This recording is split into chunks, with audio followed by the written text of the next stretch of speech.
Welcome, sport fans, to another edition of Half Baked Sports.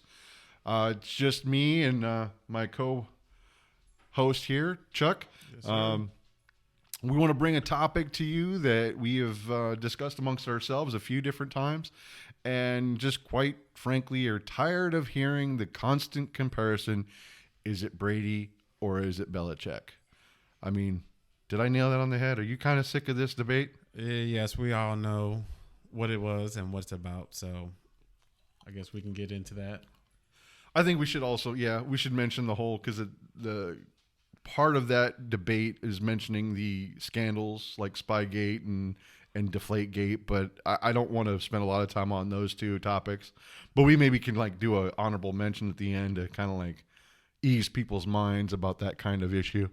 Yeah, I mean, we could talk about conspiracy theories, I guess. Anything to keep the winners down, right? Everybody hates a winner. Right. Okay, so the first thing that drives me absolutely out of the wall is, especially on the first take, or it's actually undisputed now with Shannon Sharp and Skip Bayless. Yep.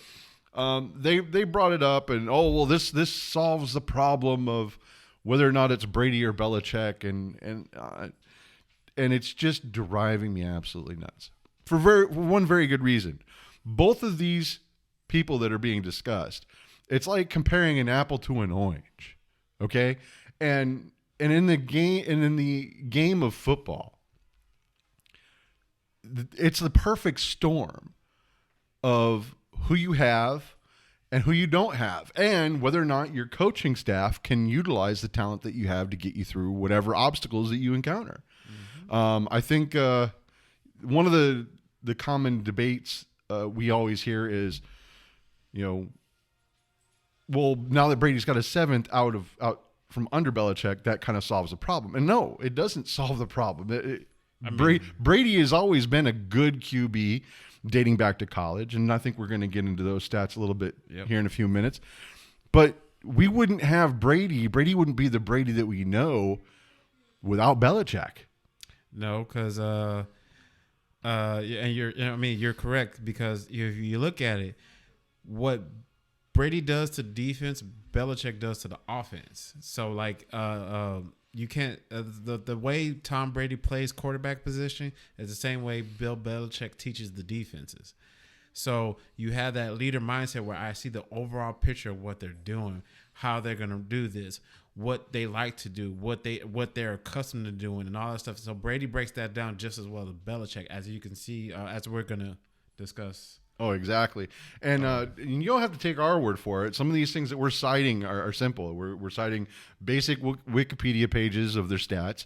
We're probably going to bring in some of the stuff that we saw from the Brady Six. Mm-hmm. Let's not forget the Belichick behind the scenes, or football life, whatever you want to call it. Yeah. Just go ahead and watch these things, and you'll see for yourself that these two individuals, there's no comparison. They're none. I mean, and it's not a matter of who's better. They're both outstanding in their own right. Let's go ahead and start with Belichick. Take a look at his pedigree, and he's, even back in his college days, he did play center and tight end. Yes, he did. For I believe it was Wesleyan College, right? I believe so. And of course, his first coaching position was the mid-70s. As an assistant, he was a special to the to the special teams. Baltimore Colts. The Baltimore Colts, exactly. And that was during the 75 and 76, and then from there, he got his first stint with the New York Giants. He was the linebackers coach. Exactly. Yep. And so obviously you can take a look at his history in coaching, and it's always centered around the defense. Yep. I think that when it comes down to it, it was just that was the strategist part of him, that he just loves that strategy part. Breaking down the offense, what he likes to do when he leans to the left a little bit, that means he's going to go to his he's going to do a post route. Or if he leans to the right a little bit, he's going to run a slot or underneath route. He breaks down when I seen this guy play in warm weather.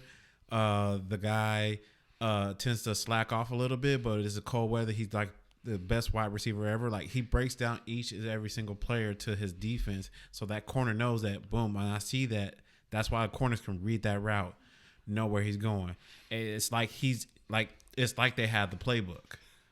Because that's exactly. And in the NFL, when you have tendencies, it doesn't matter what the play is. When you have their tendencies, you can almost anticipate their direct route or their generalized route. Yes, sir. And then if you have a good defense or a knowledgeable of the defense, you know those routes to cut off because you know where the anticipated pass is coming. Because that's why he's always picked everybody else's bad apples. Yep. Because they may have potential, but then nobody ever manifests that potential. But guess what? Like Mike Vrabel. He's a jack of all trades. Rob Ninkovich, jack of all trades linebackers. But guess what? You would think that they had Hall of Fame careers in New England because guess what? Rob, both of them, if you put him on the underneath route, if he was sitting underneath the route, he intercepted the ball each and every time. Or if I know that a quarterback is going to hold the ball, he's blitzing. Yeah. That's all I got to look for. Either underneath route or I'm blitzing. And that's what Belichick was he's known for. He's known for diagnosing everything. Now I know, the whole cheating scandal and let's even bring up that one where they had the guy that was so-called reading lips from the other side. Yeah. Yeah. Even he was only right half the time. So it's like flipping a coin, people. These are the type of things that are brought up to me when we talk about Patriots, and I get it. There is a definite hatred for the organization. Yeah. It's almost an irrational hatred. I mean, but it's enough to make me laugh because from a fan of the sport, I am a fan of the sport of football, and I look at this team where without Belichick, you're not getting 6 Super Bowls. I don't know. You might not even get the first one because you have to think about it. The Patriots been to what I believe it was the 85 where they got dusted by the Bears in 85, and then there was another one after that. Well, and that was before Belichick even got there. Right, but he got there right before that was his first draft in '99 where they got Brady, right? Or was it the one before that he was there? It was 99. It was 99. It was 2000. New England Patriots. It was 99, I believe. Okay, well, New England Patriots. But remember, he was there under Bill Parcells, though. He was, but that was 96. Then he went back. He was at the Jets from 97 to 99. And then then for the 2000 year he was back. So he literally got there right when they drafted Brady. Right. So with that being said, Bill Belichick, you have to understand that his defensive mind, that's why they called him a genius because. When he was with the Giants, when they had a comeback victory over the Bills, that game plan is in the Hall of Fame. That game plan itself is in the Hall of Fame. Yeah, not the team, not the defense. That game plan for that game is in the Hall of Fame. That says a lot.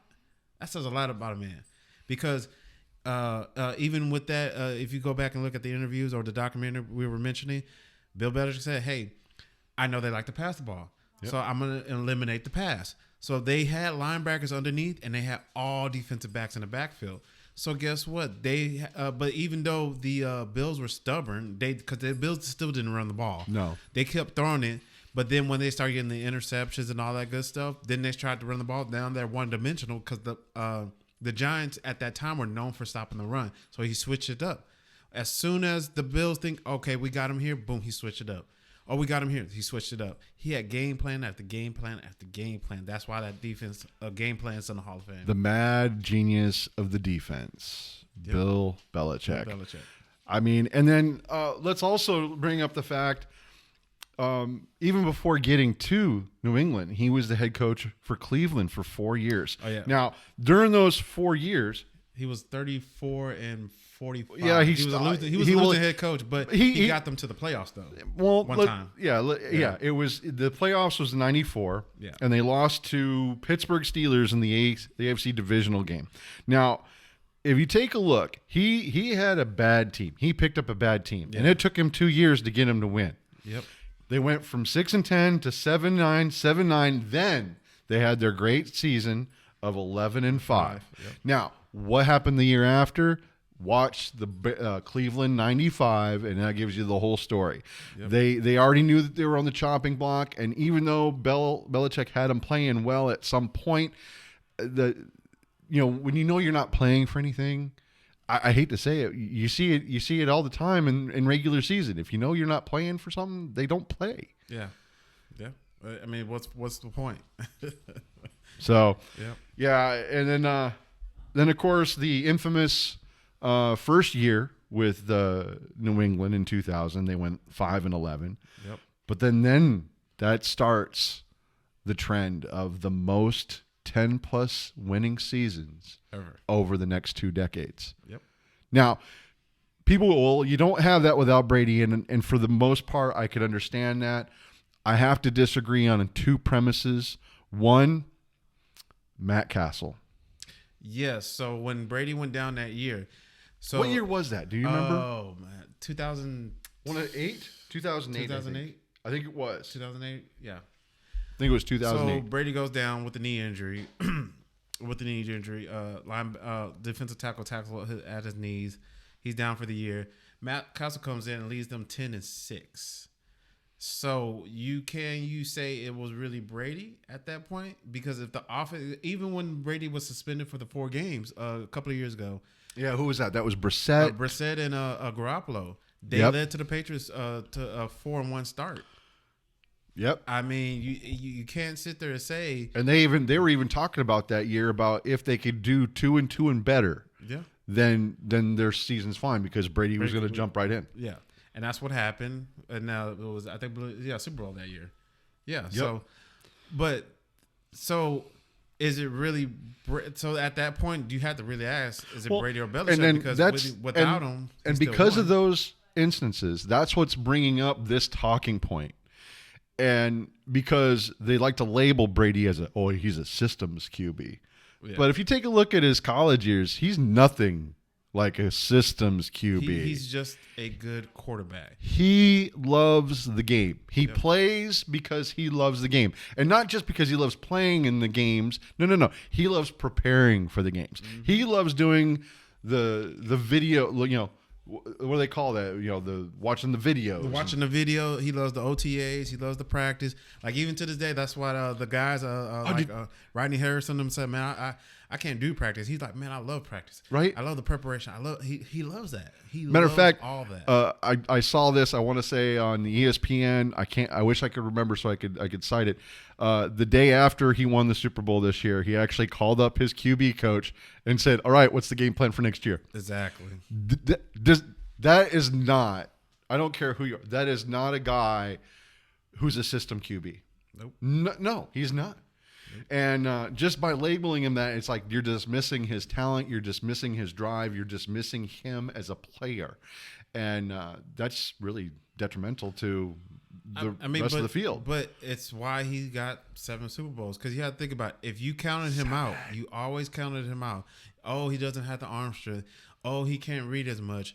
Oh, he can't. He doesn't have the right build. He doesn't have the right build. He doesn't have the right speed. He doesn't do blah, blah, blah, blah, blah. But yet he wins. He's a winner. He wins. What was his nickname in college? The comeback kid. So I mean, he had to play behind starters for his first 2 years of college. He played 5 years with Michigan. 5. And even then, even when he got the starting job, I think it was in mid-90s. Yeah. I can't remember the exact year. I want to say it was 95. Let me pull it up here. I think I have his okay, yeah, it was 95, 96 was his first 2 years, and then he got the starting job in 97, played 97, 98, and 99. Yep. And just read some of these stats of his from college. I mean, he is a true competitor. Yes, he is.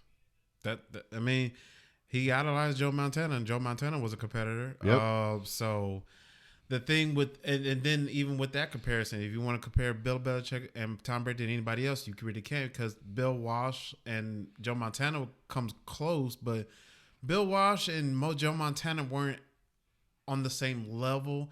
Like Joe Montana ran the offense, but you ran the offense according to what Bill Walsh wanted, compared to Brady had the offense. Well, yeah, isn't that the job of the head coach? Is my overall game plan, and your offense has to meet my overall game plan? Well, I mean that's the way it should work. Well, I mean, 'cause you have to look at New England, right? So, Bill Belichick really didn't run the offense. He just did what he did, like we were talking about in the Giants. He ran the defense and didn't. Yeah.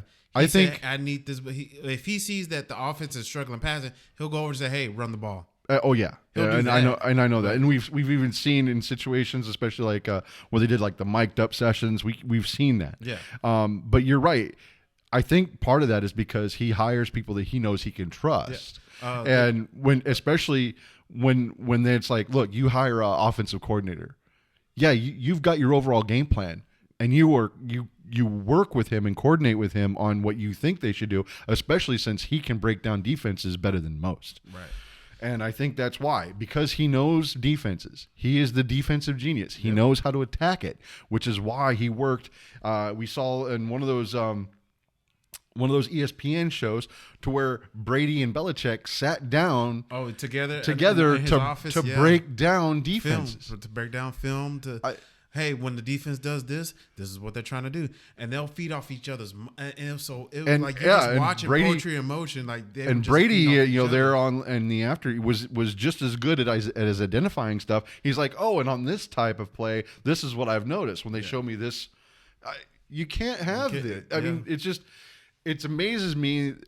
Basically, to me. And I think we both agree, this is nothing more than something for these guys that get paid buku dollars on the TV from ESPN and NFL to have this talking point. But you do not have Brady winning 6 Super Bowls, 10+ winning seasons, over the decade. I think they only lost. I think they only lost a few of those over the course of the 2 decades. No, I'm talking about the most 10+ winning seasons. I think over that 2 decade, I think they only had a couple of seasons that were 9 and 7. No, they didn't have one. They didn't even have one over the last 2 decades. It's always 10. It's the lowest one I think was Matt Castle, 10-6. If I'm correct. Well, no, Matt Castle was 11-5. 11-5. So who was 10? One of them was 10-6, I believe. I don't know. If it's that important to you, look it up. It's all in the NFL and the ESPN websites. You can look it up yourselves. It's kind of a moot point for this discussion. Yeah. With Belichick and the other aspect of this that people tend to overlook. Why is it the combination? It's not Belichick. It's not Brady. It's the combination of the two. You do not have that kind of legacy, that kind of dynasty, if you didn't have Belichick as the head coach and the GM. Mm-hmm. And he didn't take that lightly. He actually referenced he had sit downs with the likes of Jimmy Johnson, Bill Walsh, Holmgren. He sat down with these guys who actually had GM power, so that he could understand the contract negotiations and what's best for for the organization. Yeah. Yep. And trust me, and his moniker, and everybody knows it, it's better to let go a player a year too late, a year too early than a year too late. And he lived by that moniker. That's why he tried to move on from Brady for the last 4 years.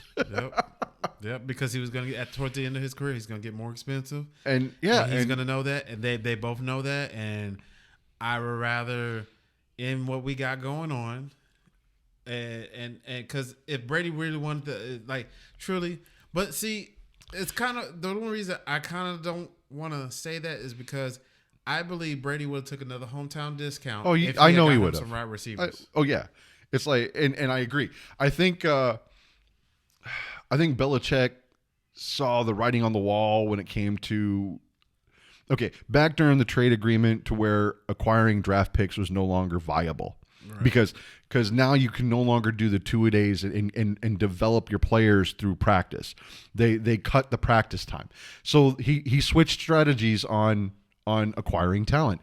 That's when he started getting, the veterans that he knew he could get to play for him. Yeah. Now, when you keep that into perspective, that makes it harder because now you're going to have to pay these veterans something a little bit more than these rookies. You're also going to have to make sure that they are on board with your game plan. Yeah. But at the same time, get them to play their best, even though they're only guaranteed, maybe 2 years? Because he didn't really sign these veterans to long-term deals. 1 or 2 years. I think Randy Moss was 2 years, I believe. Yeah. But that was even before that, I think. And then, the thing was, I think Bill knew that he struggled with wide receivers. Like, he can draft a tight end. He drafted Rob Gronkowski, Aaron Hernandez. That's true. Benjamin. He didn't draft Benjamin Watson, but he brought in Benjamin Watson. Mm-hmm. He had good tight ends. He knows where a tight end's supposed to do. Running backs. He's always had a good running back. And nothing really marquee, but the running back by committee was always successful. Oh, well, I mean, he had Corey Dillon. True. And then, that's about it. Yeah, after that, it was running back by committee. After that, Whitehead. Right? Didn't he have it? Yeah. Running back by committee because it was Whitehead, Ben Jarvis, Green Ellis. Yeah, the only marquee that I can think of is that that small stint that he had LeBlanc. Yeah.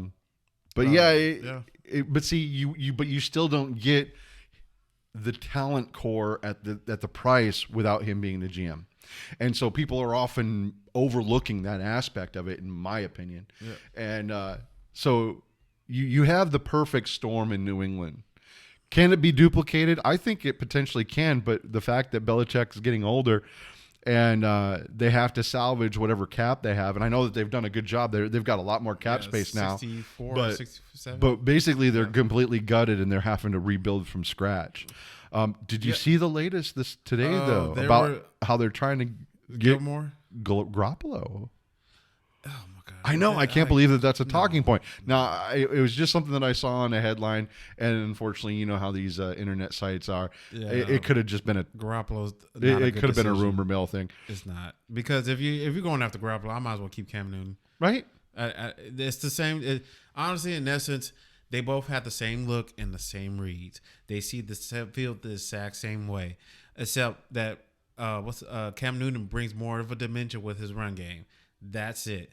Jimmy Garoppolo, if you're going to sit there and say, well, they won to the Super Bowl, no. Nick Bosa, Richard Sherman, Kittle, Kittle, the other star players on the team got them to a Super Bowl, okay? Because you're not going to sit there and say I think he had an interception every game that year. I think so. Yeah. And even in the Super Bowl, he had 2. So you're not going to sit here and tell me, oh, yeah, Garoppolo's play is what. No, keep him over there. Go get a re-sign of Cam. Get Fitzpatrick. Stop the bleeding there. If you can get a quarterback Fitzpatrick, in the draft, I don't know if I'd go out and get him. Well, I'm just saying, just in case Cam Newton has a bad game. Actually, I would go. I would go and get Alex Smith. Or Alex Smith, whichever one. He's officially released from Washington. I think if anybody could get him playing at a high level, it'd be Belichick. You just need something to stop the bleeding right now. Yeah. And if my play for New England would be Justin Fields. If he's not available, I think Mac Jones is another viable option. He's coming out soon, yeah. If you can't get those two, stay with Cam Newton. Get Alex Smith, Fitzpatrick, get you a veteran. Somebody just to get you through the next couple of years. And that's it. And that's all you need until you find another quarterback. That's it. Or unless one of these rookies on these other teams gets the axe. Or on a closing note, though, how long do you think we're going to have Belichick? I mean, I know he's up there. I think he's 77 this year. I think Belichick's going to die. Honestly, because Marty Schottenheimer, the only reason he stepped down from coaching anything is because of his health. I think Bill Belichick is going to be the same way.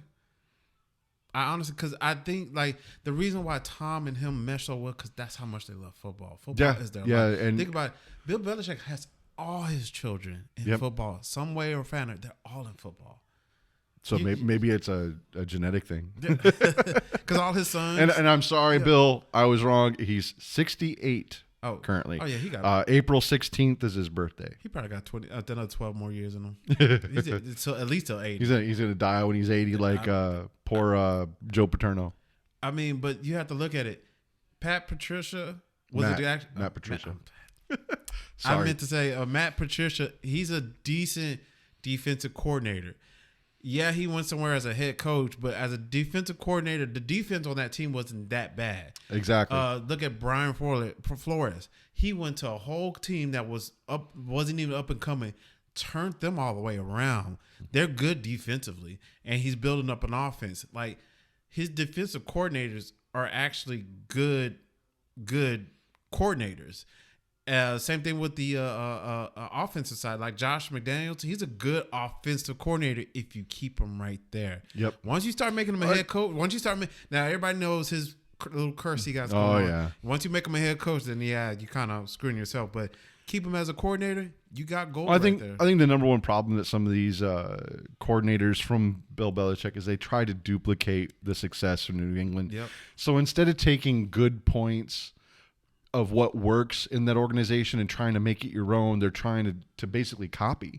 And it doesn't work that way. I mean, obviously it works for Belichick because there's certain things that he does and controls or allows or however you want to put it. He's got his stamp on everything there in New England. And without that kind of, I mean, he has the control, but not like such a stranglehold that he doesn't let these guys try to have their success on their own, which is why he has no problem letting them go.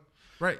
Because he noticed not one player let go by New England has a complaint about Bill Belichick. Nope. They have nothing but praise because especially since a lot of times they come back. Because all of them say the exact same thing. He's a player's coach. He may not look it to y'all, but he's a player's coach, and it shows because everybody wants to come back. Yeah. Like one of my talking points is Deion Branch. Now, Deion Branch was a nobody wide receiver up until that Super Bowl against the Eagles with Donovan McNabb and them. He was the Super Bowl MVP. So in that game, Brady made him a Super Bowl MVP. Yep. In that game. But then he leaves. You don't hear. He goes to the Seahawks. I'm sorry. He goes to Seahawks. Mm-hmm. You don't hear from him. He comes back to New England and has another MVP caliber performance. You can't sit there. Now, that just shows Brady's leadership skills and how he can coach you up himself on the offensive side, on the defensive side, in all the Super Bowls. The Patriots held those teams down by less than 30 points. Yep. When these teams were scoring 40-plus points throughout the season. So, it's like you were saying, it's a perfect storm. If I on the defense can get the other team's high-power offense like Kansas City and them, keep them under 20 points, all you got to do is score 21.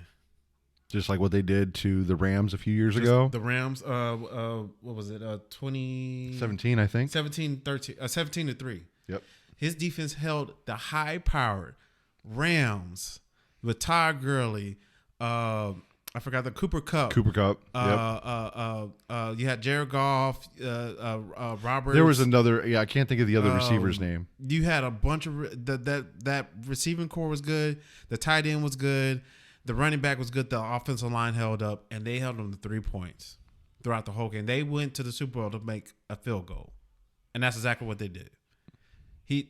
So you can't sit there and say, "Oh, it was Brady," because Brady that defense stopped him to 17 points. Let's not forget, Belichick was the first one to go that did the. I think he did that to the Colts a few years ago. He realized, I can't stop you. I'm going to keep you off the field, and that's when they started running the ball more. So he thinks on other levels, and people don't give him enough credit. So I think we've pretty much proven our point. You don't have this legacy without both of them. Now, do I think that if it hadn't been Brady, I think Belichick would have had several different QBs playing at a high level, and I think that he may not have 6, but I'd give him credit for 4 Super Bowls. I still think Bill Belichick would have had 5 because you have to understand. Look at all the Super Bowls and all the performances throughout the year. That defense, those defenses stopped these teams to like less than 20 points. So if I can get, even if I don't have Brady, I can go get Matt Ryan. As long as he can score me 21 points, we're good. Touche, and he would be, and as long as you get him the ball back, that's it. And that's what happened. A lot of these were turnovers. A lot of these games were turnovers. The defense got a turnover, a stop, a turnover, stop, turnover, stop. The offense got the ball back. But and that's my point. And obviously, we have enough here to kind of support that. Yep. We'd like to thank you guys for joining us on this little rant of ours. But hopefully this ends. This will definitely end our debate. We're not going to bring this topic up again. Two outstanding football Hall of Fame contenders here, Belichick and Tom Brady. I mean, like I said, and you said it too. Perfect storm. Yeah. You don't have this kind of dynasty without the two. Should have kept them, but I think the only reason Brady's playing is for it to be. I just found out Bill Belichick has 8 or 9 Super Bowl rings. He's got 8. He's got 6 with New England and 2 with the Giants. Okay, so Tom has 7. I think he's only competing. That's me. Because think about it. He beat Charles Haley. Yep. He beat the Steelers organization. Yep. Right. So the Cowboys. He beat the Cowboys. He beat all those the 49ers. 49ers, Joe Montana. He beat all of them. The only person that right now he's even got all the stats right now, unless he has all the. No, I think Breeze has got. Breeze has the most yards. Passing yards. Yes. And him and Breeze and what's his name? Tom Brady passed Peyton Manning. Peyton Manning this year. Yep. Yeah, with the 50+ touchdowns. So yeah. But I mean, technically, shouldn't they look at like time? Time should be a factor on this because Peyton did it in a shorter amount of time. Well, I think the only reason Peyton quit, the only reason Peyton retired because of the neck injury. Yeah, he couldn't compete anymore. No. So I think time shouldn't matter because if he got the injury, that's not. Well, I'm just saying that time should be at least a factor in consideration over this because if Peyton Manning was still playing, he'd still have the record. That's my point. Oh yeah. And so in that regard, they may have surpassed him, but Peyton did it in less time. Yeah, we can give him that. So, anyway, thanks again. Like, subscribe. Hey, leave your comments below and let us know how you think about this whole debate and whether or not we changed your mind on the subject. All right. Any last words?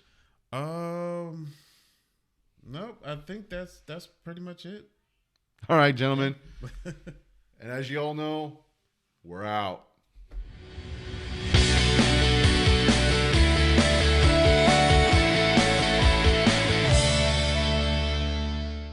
So we're gonna start with Belichick, right? Yeah. So you want to do what? Like his? Just do a quick. We'll do the intro, and I don't know about you, but for me, it's like I'm sick of hearing the comparison. Yeah. We're talking about apples and oranges here, so for me, it's like, what? We need to stop this. This is nothing but dribble. We're gonna put the end to this discussion once and for all. And then so without giving our tipping our hat, we're gonna do the conclusion. I think that's the best way of doing it. Okay. What do you think? Our goal should be like 15 minutes. So our goal is to tie this in that they needed one another, or they were the perfect storm for the Patriots. For the Patriots. Okay. Right. The perfect. You had the right tools in place. Right. You had the right GM, head coach to manage the personnel list of this team, to keep the quality talent, to keep the talent playing at a high level. I mean, without him being the GM and head coach, name me one other franchise that could do what he did. Oh, none. Because even with if you want to go with are we recording? Huh? No, we are recording, but that's where I want to go. Yeah. Okay, so now that we got that kind of on, we're on the same page. So we're just putting it into the